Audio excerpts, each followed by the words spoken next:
My name is Jonathan Kays. I'm an extension forester with the University of Maryland Extension. Actually, my official title is Natural Resource Extension Specialist, but most of my work revolves around forest and wildlife management.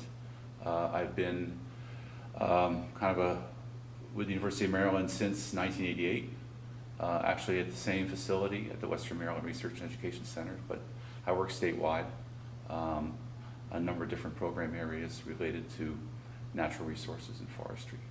Well, I think having somebody who can, at least you can go to in confidence to get some advice in terms of, the direction you're going is good. But I think, being open to a lot of new ideas and new directions is really critical. Being able to have some intellectual curiosity, I think, is a critical part of being an extension. Always being curious about new stuff. And I think that's a lot of what this job is about, is, looking out to say there's something different out there, and that's what keeps the job exciting. If you do the same thing forever, the same program, the same way, I think it'd get very boring. And I think one thing that a colleague of mine told me a number of years ago, and it's kind of what I've worked on in terms of this idea, is that trying to reinvent yourself every 5 years. And what that means is that looking for a new program area, taking on a new challenge, and not necessarily dumping what you did before, but perhaps just moving in a different direction, because with extension the way it is, things change. And that's what keeps the job exciting to me. I think for a PhD coming into a state extension specialist position, it really depends where they are. Are they in a department or are they in extension? And I think one of the greatest challenges, and this is maybe something to comment on, one of the common criticisms of department specialists is that that have extension appointments, is that they just don't give, the extension doesn't get their value out of them. And what I've learned over the years, that I have worked with department specialists, but you have to go there understanding what they need to get out of it in terms of research, publications and things like that you fill that niche for extension. But that's how you work together. You both have things you need to get out of it. And it's not realistic to go to, I think, department specialists and say, well, you work for extension, so you need to come out and do this for me. It's much more of a partnership.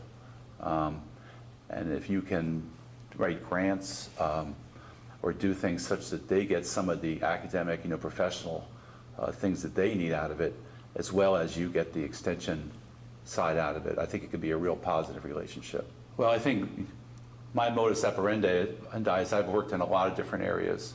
So I started out and kind of handed to me a peer-to-peer training program called the Coverts Project, which has morphed into a Maryland Woodland Storage we're still doing 30 years later. But it's an extremely rewarding volunteer education program. But I've worked in other areas of natural resource income opportunities, woods in your backyard, in the whole wood energy thing. So but being around the Chesapeake Bay, I think, provides a lot of opportunities for different program areas. Well, I think a mistake maybe I had made at the beginning is it's almost treating partnerships as kind of a competitive thing. You're working with partners and you need partners, but you're kind of looking for resources for programs. And I think one of the biggest mistakes you can make is to go into a partnership and expecting to get money. And I think you have to go into a partnership giving something and offering things. And once those relationships are developed, then the other resources will come later. But that was probably a mistake I made early on, and maybe others may make. You have certain capabilities and you expect that, well, I can bring these things to the table, but it takes a while to develop those trust relationships. And I think once you develop them, then you can work together on resources. But that should not be the first thing, a discussion. And I think that can be a big problem and taint things for a while. I think in some cases, trying to be aggressive in programming and reaching out for new programming, that sometimes you forget to dot some of the I's and overlook some of the administrative things that should have been taken care of that come back to bite you later. So I think, thinking things through when you're into a program, and especially things that involve regulatory agencies.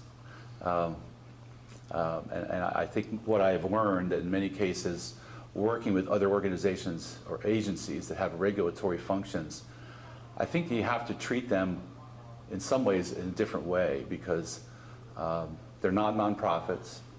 They're not necessarily equal partners, extension partners. They have real regulatory constructs, and those are things that have to be seriously handled correctly within the university administration. Otherwise, you can get yourself into hot water because you signed the wrong document or you promised something that you really didn't have the authority to do. I think one of the biggest challenges is probably that whole balance with work and family, and being want to really make a difference and develop a program. It takes a lot of your efforts, and I think you have to keep your having young children and a family. Sometimes you really have to set yourself back and say, doing these programs are important on weekends, but perhaps I need to step back a little bit because I need to maintain my family relationships too. And I think with an extension, it's easy to get torn and asked to do a lot of different things. So learning how to say no, or learning how to put some things off in a respectful way without it overcommitting yourself, I think is probably something that most young agents or specialists probably have to come to grips with at some point or another. I guess what I've learned through a lot of the relationships I've had is that the kind of the unique function that extension has with a lot of partnerships. I've worked with state agencies, with some regulatory groups, with other nonprofits, and I think that the educational aspect that extension brings, and being a credible partner, and being able to organize things, making sure that programs are done in a professional manner, being able to collaborate, facilitate meetings and bring people together is a real crucial function that a lot of state agency people just don't have those skills. So I think you can really make a lot of things work, and in some of those collaborations I've had, they really start to see the value of extension. And so I think that's been a real positive thing I've seen. And so you have some real credibility. You fill a niche that a lot of the other groups, basically just because of they're short on resources, or they just have other people telling them to do. And I think a classic thing with a lot of state agencies and working with other state or government agencies is they take marching orders from their superiors. And I think extension, it's always been said kind of, will give you enough rope to have a lot of latitude to develop things, but also enough rope maybe to hang yourself as well.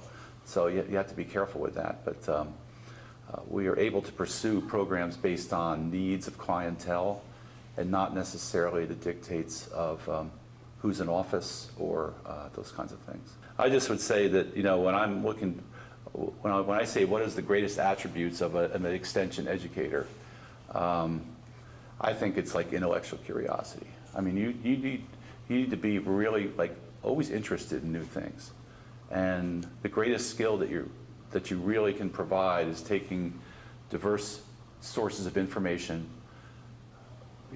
combining it and putting it into a format that the layperson or your clientele can understand, because we're overwhelmed with information. There's tons of information about everything. So the job as an extension specialist or extension educator is to take all that stuff, massage it, and put it into a format that actually people can use it. And it's hard to find, it's actually hard to find people that can do that.